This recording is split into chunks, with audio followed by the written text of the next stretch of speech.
Buenos días a todos y todas. Je vais parler de ce que je connais, ou du moins que j'essaye de connaître, ce qui implique deux choses. Je vais parler de la justice administrative, mais pour un colloque organisé par le Conseil d'État colombien, c'est assez normal. Et puis, je vais traiter le sujet à partir des données du droit public français et aussi du droit de l'Union européenne et du droit de la Convention européenne des droits de l'homme, tout simplement parce que ces droits, et en particulier la jurisprudence de la Cour européenne des droits de l'homme, exercent une influence très importante sur le droit des États européens et en particulier sur le droit français, très importante notamment en matière de contentieux administratif. J'ajoute que je vais parler non seulement de la bonne administration de la justice telle qu'elle est considérée par le droit positif, mais aussi je parlerai des idées de la doctrine française de droit public et de droit européen sur cette question. Alors, j'espère néanmoins que mon propos ne sera pas sans intérêt pour un public colombien, et cette espérance me paraît raisonnable quand je lis la présentation du programme du colloque, puisque quand je lis cette présentation, je ne suis pas dépaysé, j'ai le sentiment que les problèmes qui se posent en matière d'administration, de bonne administration de la justice en Colombie sont à peu près les mêmes que ceux qui se posent en France et en Europe. Si.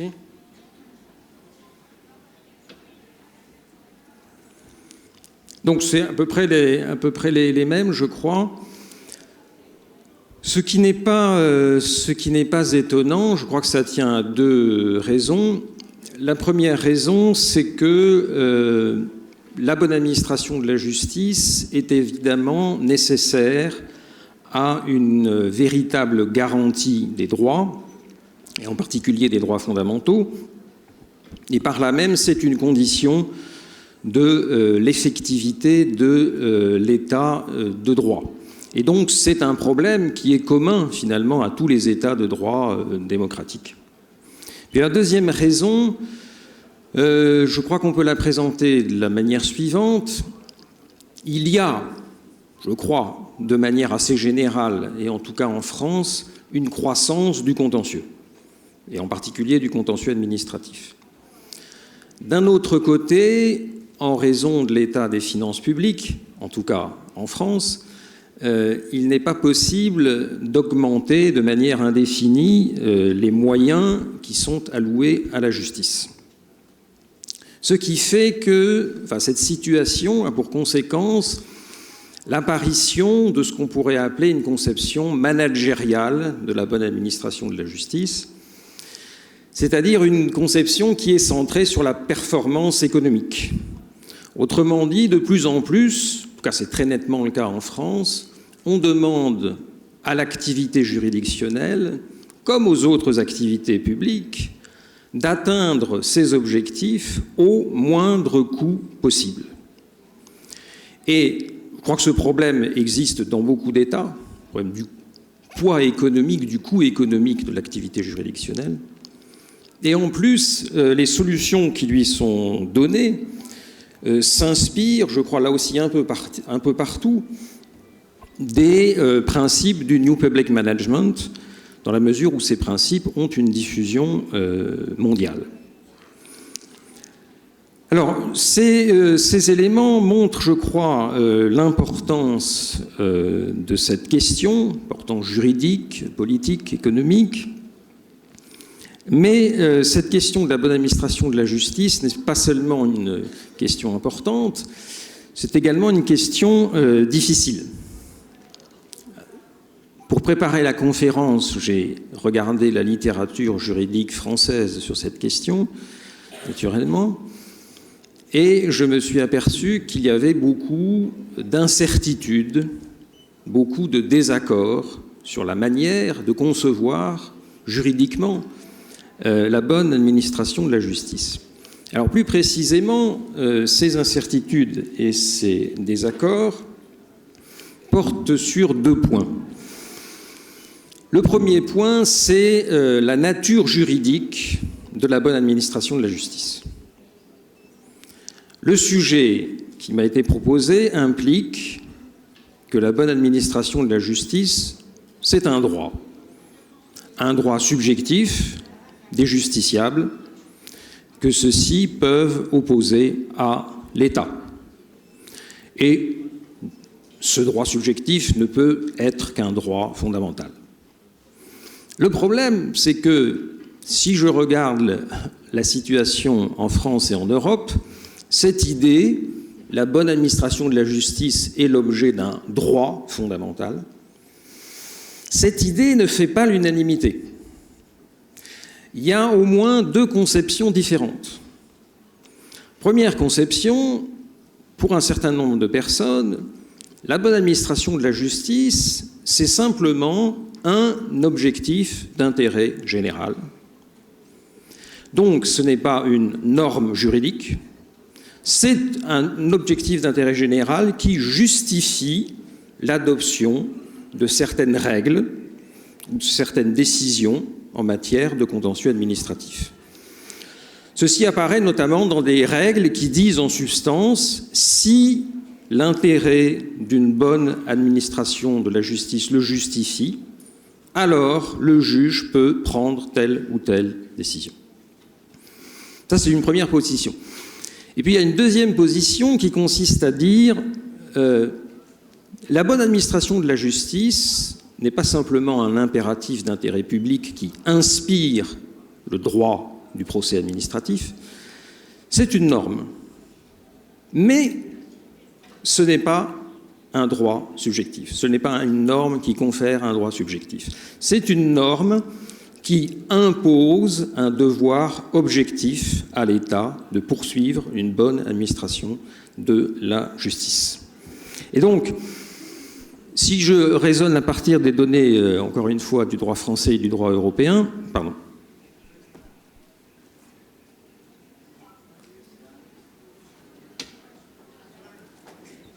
sur la question de la nature juridique de la bonne administration de la justice, il y a 3 positions.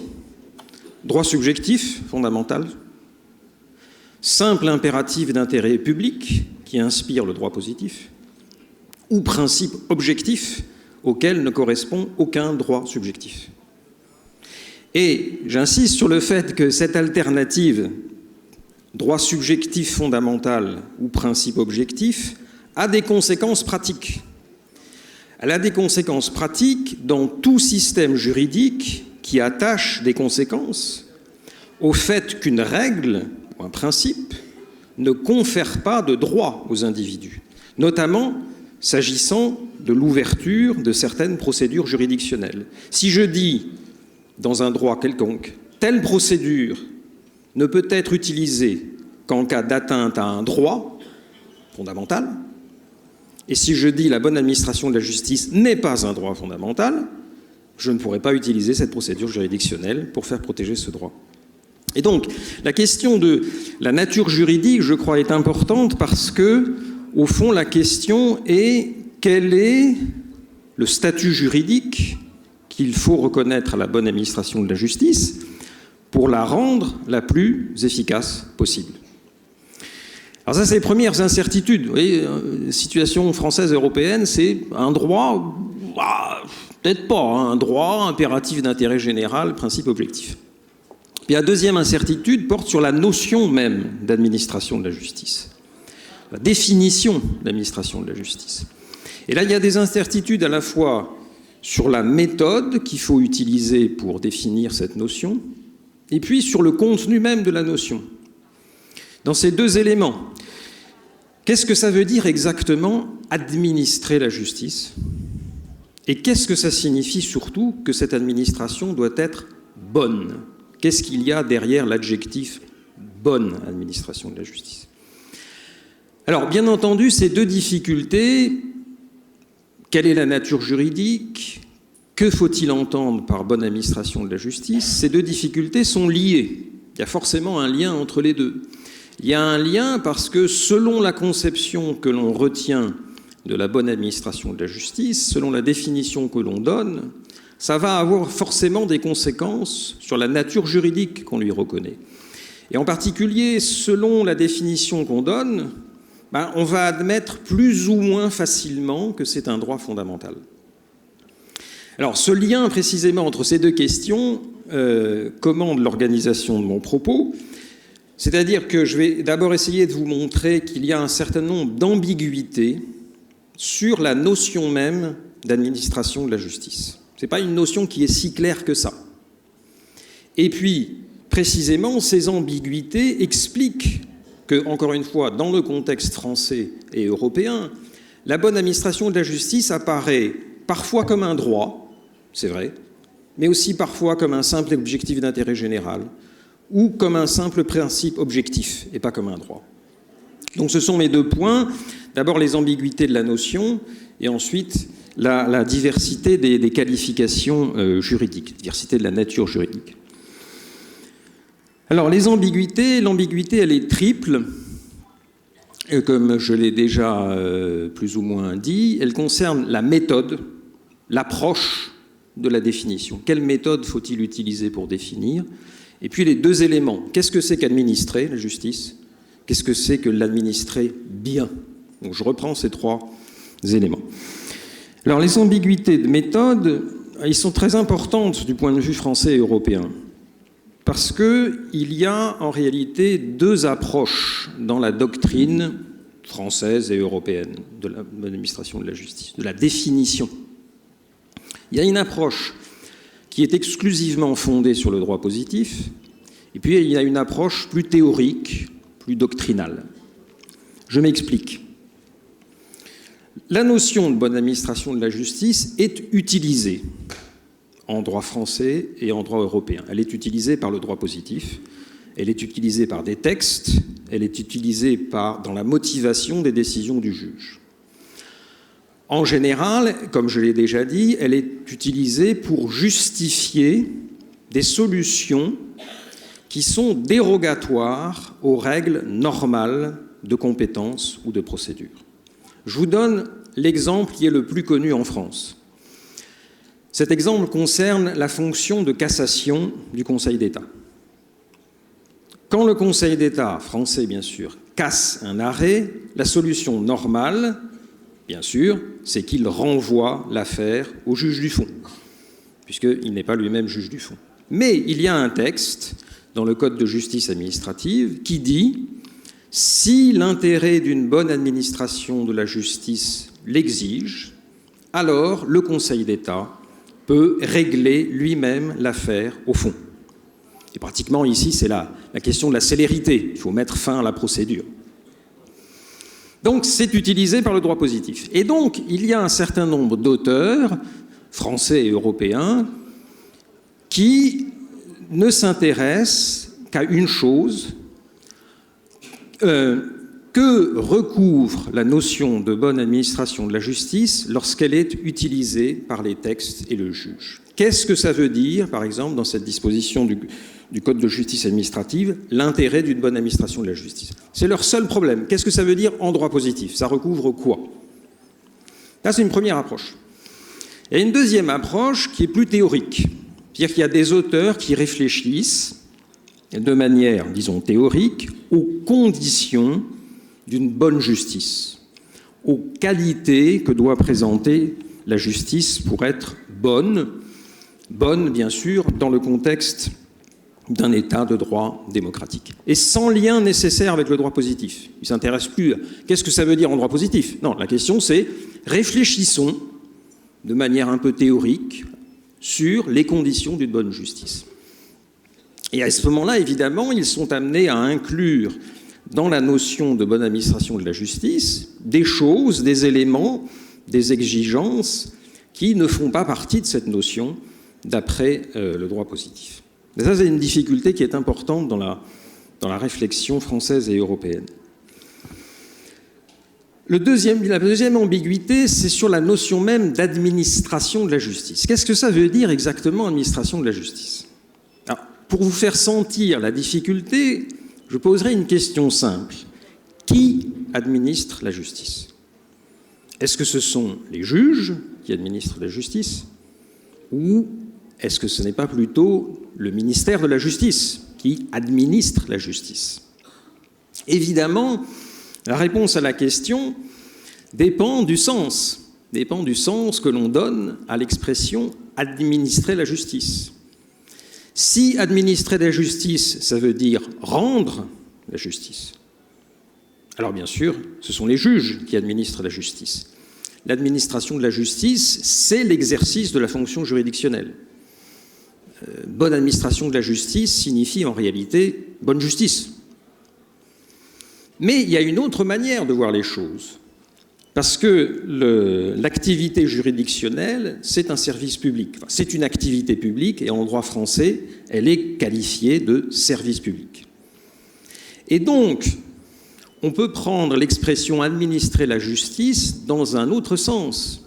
Administrer la justice, ça peut être compris comme s'occuper, gérer les aspects administratifs du service public de la justice, c'est-à-dire, au fond, tout ce qui touche à l'organisation de ce service public. Le recrutement, la formation, la gestion de la carrière des magistrats, la gestion des locaux et des moyens matériels des juridictions, la détermination de la répartition territoriale des tribunaux. Tout ça, ce sont des affaires administratives qui, normalement, relèvent d'un appareil administratif, qui est, normalement, le ministère de la Justice. Donc, il y a une certaine ambiguïté. Qu'est-ce qu'on vise? Est-ce qu'on vise l'exercice de la fonction juridictionnelle ou est-ce qu'on vise la gestion administrative du service public de la justice? Alors, en fait, il faut viser les deux. Il faut avoir une vision englobante, c'est les deux. C'est les deux, c'est l'exercice de la fonction juridictionnelle et la gestion administrative du service. Parce que les deux sont nécessaires pour que le système juridictionnel fonctionne bien, ce qui est l'objectif final. Alors, dernière ambiguïté,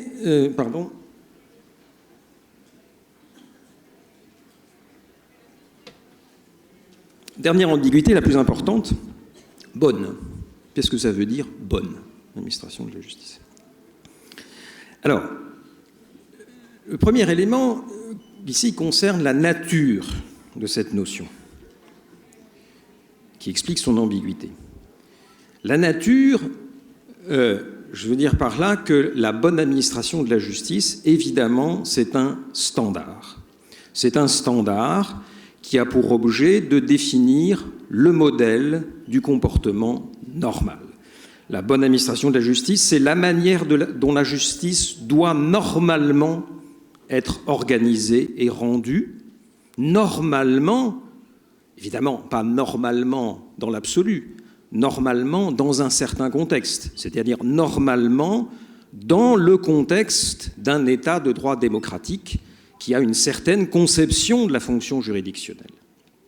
Alors, le problème, c'est quels sont les éléments qui définissent ce modèle de comportement? De quoi est faite cette normalité? Et là, il y a une ambiguïté. Je crois qu'il y a une ambiguïté, parce que le modèle de bonne administration de la justice fait référence à deux exigences, deux valeurs qui sont différentes. La première valeur, c'est l'équité. La justice bien administrée, c'est une justice équitable. Et là, le fondement, l'origine idéologique de cette conception, c'est très clairement le libéralisme politique tel qu'il se forme à partir du XVIIIe siècle. C'est-à-dire que cette conception est liée à la conception libérale de la fonction juridictionnelle, selon laquelle le juge est avant tout un protecteur des droits individuels, notamment contre les atteintes que les autres pouvoirs peuvent porter à ces droits. Et donc, l'idée, c'est que pour bien assurer, pour bien remplir son rôle de garant des droits individuels, il doit présenter certaines caractéristiques.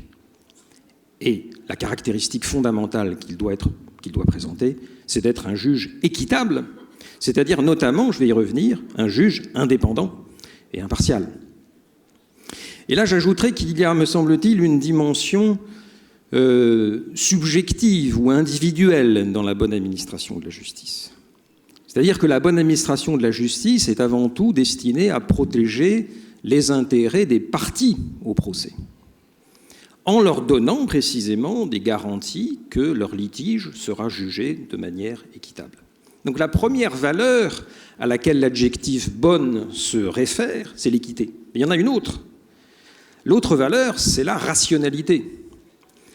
Bonne justice bien administrée, bonne administration de la justice, ça veut dire aussi une activité juridictionnelle qui fonctionne de manière rationnelle. De manière rationnelle, notamment aujourd'hui, d'un point de vue économique. Donc, et ici, j'ajoute qu'il me semble qu'il y a une dimension plus collective de la bonne administration de la justice. Parce que ça signifie que le système juridictionnel doit être organisé et fonctionner de manière rationnelle dans l'intérêt de la collectivité dans son ensemble, dans l'intérêt public. Alors, précisément, cette ambiguïté, cette dualité des valeurs auxquelles renvoie la bonne administration de la justice, équité, rationalité, explique, à mon avis, en tout cas, encore une fois, dans le contexte français et européen, elle explique la diversité des qualifications juridiques, la diversité des natures juridiques. Et donc c'est mon deuxième point, la diversité des qualifications juridiques.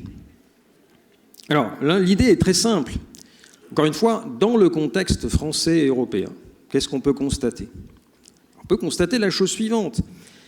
Si par bonne administration de la justice, on entend justice équitable, alors c'est un droit. C'est un droit fondamental du justiciable. Par contre, si on entend par bonne administration de la justice la rationalité de l'organisation et du fonctionnement du service public de la justice, alors ce n'est pas un droit fondamental. C'est un objectif d'intérêt général, au mieux un principe objectif. Alors je reprends ces deux points. Le premier point, c'est donc que la bonne administration au sens de la justice, au sens de justice équitable, c'est bien un droit fondamental. Je dirais deux choses ici. C'est évident, mais ça pose quand même un problème. Alors je parle d'abord de l'évidence et ensuite du problème. L'évidence, c'est évident parce qu'il est évident qu'en droit français et en droit européen, il existe un droit au procès équitable qui n'est que la traduction juridique de la conception libérale de la bonne administration de la justice. Ce droit est affirmé par l'article 6 de la Convention européenne des droits de l'homme, on le retrouve à l'article 47 de la Charte des droits fondamentaux de l'Union européenne, on le retrouve dans la Charte interaméricaine des droits de l'homme que vous connaissez mieux que moi. Bref, il est affirmé. Et il est aussi affirmé en droit constitutionnel français, et de manière assez intéressante, parce que si vous lisez la Constitution française, vous verrez qu'il n'est jamais question du droit au procès équitable. En réalité, c'est le Conseil constitutionnel qui a qui a interprété la Constitution comme impliquant un droit au procès équitable, et il s'est fondé sur une disposition constitutionnelle qui exige une garantie des droits. Il doit y avoir une garantie des droits constitutionnellement, donc cela implique qu'il y ait un droit au procès équitable. Avec les composantes sont bien connues, droit à un accès effectif au juge. Une fois que le juge est saisi, droit à ce qu'il se prononce dans des conditions qui sont définies par ce droit, c'est-à-dire indépendance, impartialité, procédure contradictoire, publicité, délai raisonnable. Et puis, troisième composante, droit à ce que le jugement rendu soit effectivement exécuté. Ce droit, son respect est parfaitement assuré, notamment par les juges européens et par les juges français. Et je dirais, c'est un point qui peut être intéressant, je crois, qu'en particulier la Cour européenne des droits de l'homme a le souci d'en assurer l'effectivité. Et elle en assure l'effectivité par le biais d'une théorie qui s'appelle la théorie des obligations positives. Cette théorie signifie que les États n'ont pas seulement le devoir négatif de ne pas porter atteinte aux droits proclamés par la Convention, mais ils ont le devoir positif de tout faire pour rendre effectifs ces droits. Et ceci vaut notamment pour le droit au procès équitable. Par exemple, la Cour a dit, dans un arrêt de 1979, que le droit d'accès au juge implique l'obligation pour les États de mettre en place un système d'aide juridictionnelle qui permet aux personnes qui ont des ressources insuffisantes d'accéder effectivement à la justice. Donc là, l'équité, telle qu'elle est définie dans la conception libérale, est bien un droit fondamental. Mais il y a quand même un problème qui agite beaucoup la doctrine en France et en Europe. C'est que le problème, c'est au regard de la signification de la notion de bonne administration de la justice en droit positif, et notamment lorsqu'elle est utilisée par les juges français ou par les juges européens. Pourquoi ? Parce que quand ces juges, en particulier, utilisent l'expression « bonne administration de la justice », ils ne visent pas le droit au procès équitable. C'est autre chose. Pour eux, ce n'est pas la même chose. Il faut respecter le droit au procès équitable, les droits procéduraux fondamentaux des parties. Et puis, il y a une autre exigence qui est la bonne administration de la justice. Et ce qu'ils visent, en réalité, sous cette expression, c'est l'autre composante de la bonne administration de la justice, c'est-à-dire l'exigence d'un fonctionnement rationnel du système juridictionnel. L'équité est prise en charge, si je puis dire, dans la situation européenne par le droit au procès équitable. Et donc la bonne administration de la justice renvoie exclusivement à l'aspect rationalité de la bonne administration de la justice. Et là, quand elle renvoie à ça, c'est pas un droit. C'est pas un droit. C'est, je vais y venir maintenant, un objectif d'intérêt général, peut-être un principe objectif. Alors, c'est mon deuxième point. Quand bonne administration signifie administration rationnelle, disons, c'est pas un droit, c'est un objectif d'intérêt général ou un principe objectif. Alors, un mot sur ce que recouvre cette exigence un peu vague de rationalité. Bon, elle a un certain degré d'indétermination irréductible. Mais je crois qu'il y a deux composantes. Il y a une rationalité qu'on peut appeler fonctionnelle.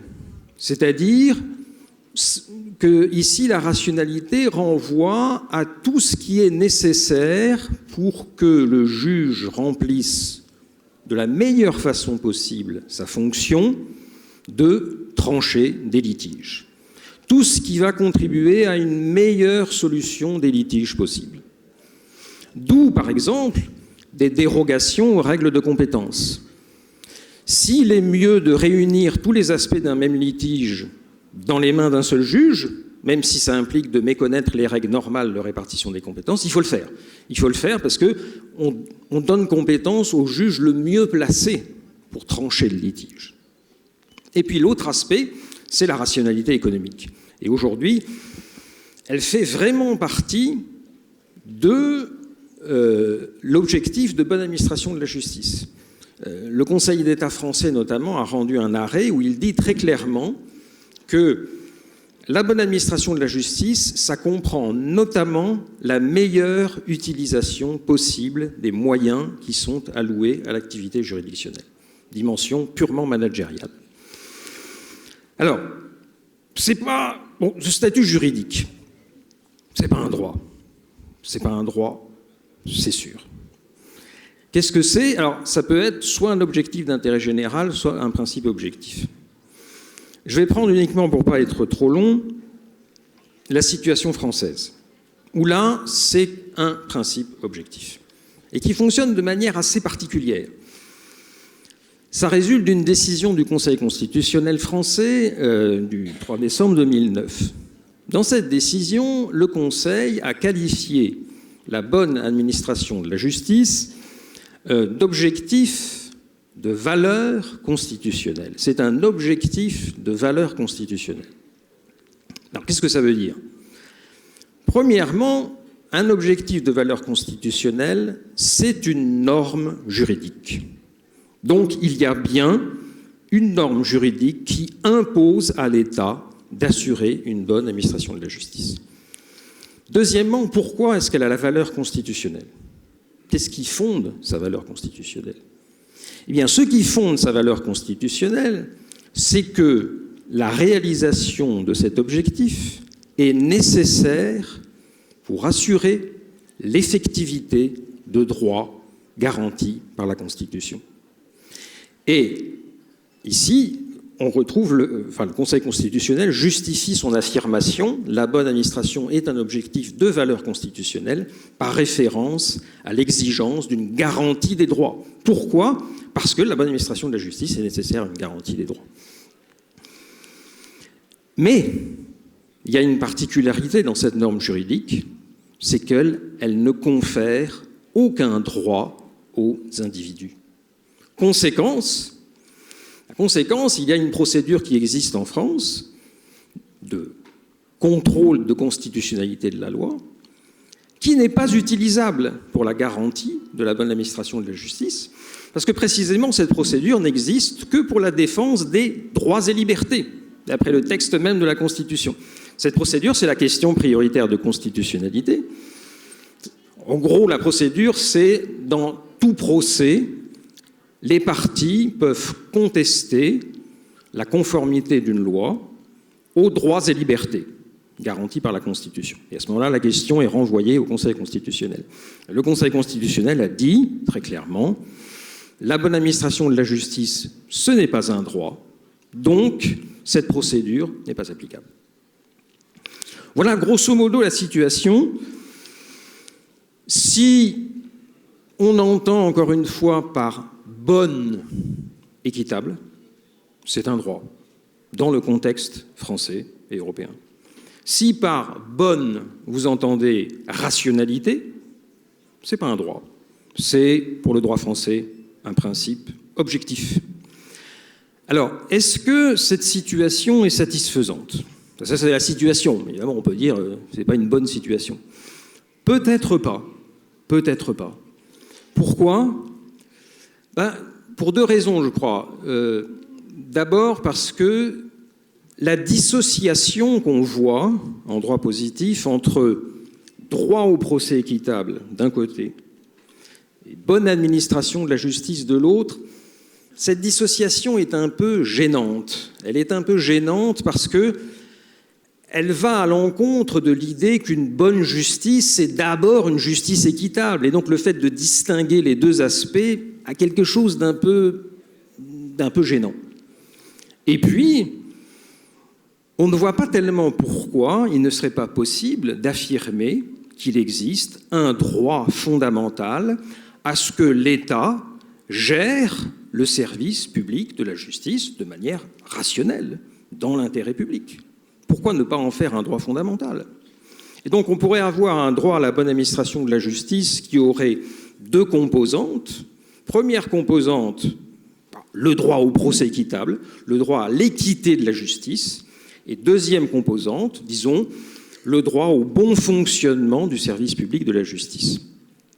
Alors, dans la situation française, européenne, je ne sais pas si, parce que je ne connais pas le droit colombien, je ne sais pas si le droit colombien pourrait aller dans le sens d'une transformation de la situation française, de l'affirmation de ce droit fondamental avec ses deux composantes. Je ne sais pas du tout. Ça, vous me le direz peut-être. Si c'est le cas, je dirais qu'il y aurait un juste retour des choses, parce que je crois savoir que le contentieux administratif français a exercer une certaine influence sur le contentieux administratif colombien, jusqu'à la conception du Conseil d'État. Et peut-être que Maintenant, c'est l'inverse qui doit se produire. Peut-être que c'est le droit public colombien qui doit influencer le contentieux administratif français. Merci.